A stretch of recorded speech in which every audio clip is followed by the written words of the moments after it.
So this week's Ask Dr. Nikki comes from fake name Charlotte. So Charlotte asks, Dear Dr. Nikki, I've been dating online and getting a lot of requests to send nude pics and videos and masturbate over FaceTime with people. Kind of how we're dating these days now. I want to explore my sexuality, but I also don't have established trust with these people and are worried about these images and videos being shared. What are some ways I can still be sexual but lower my risk? Okay, this is a really important question because we're having a lot of discussions around how dating has changed, and obviously it's all going online, including our sexual encounters. So the first thing that I would say is that you can send photos that have the implication of nudity but don't show everything. So by that, it might mean a doona that's covering your breast area, or you could even be funny with it and put little objects over areas of your body, little emojis and things like that. You can show that implication of nudity, which is a real turn on and really seductive, but you don't necessarily have to show everything if you don't feel comfortable.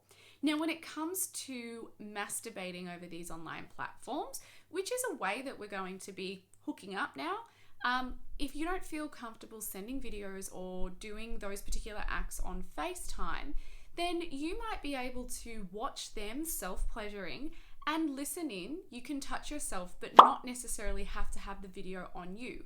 If someone is requesting you to do an act like that and isn't willing to do it in return, then that would be a huge red flag. So it might be in the context of, I really want to be sexual with you, but I just don't feel comfortable yet. Can we do it this way and start to see how I feel?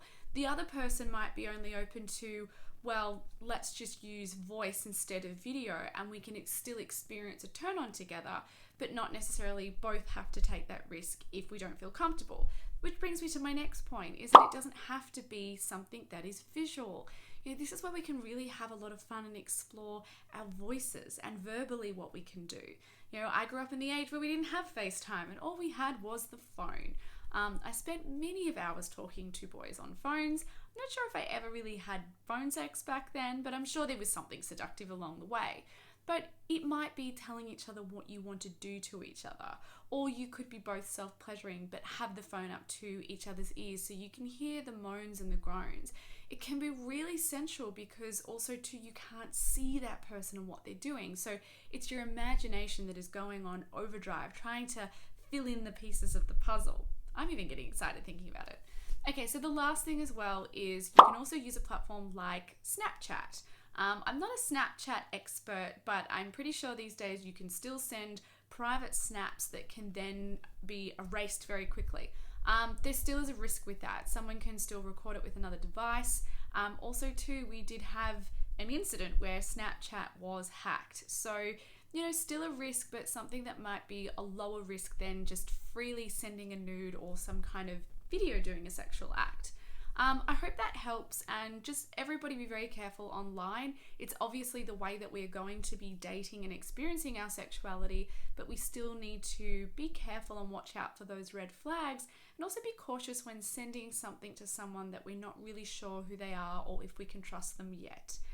So I hope that helps, and if you have an Ask Dr. Nikki question that you want me to answer, head over to my Facebook page and you can ask me anything. Okay, bye.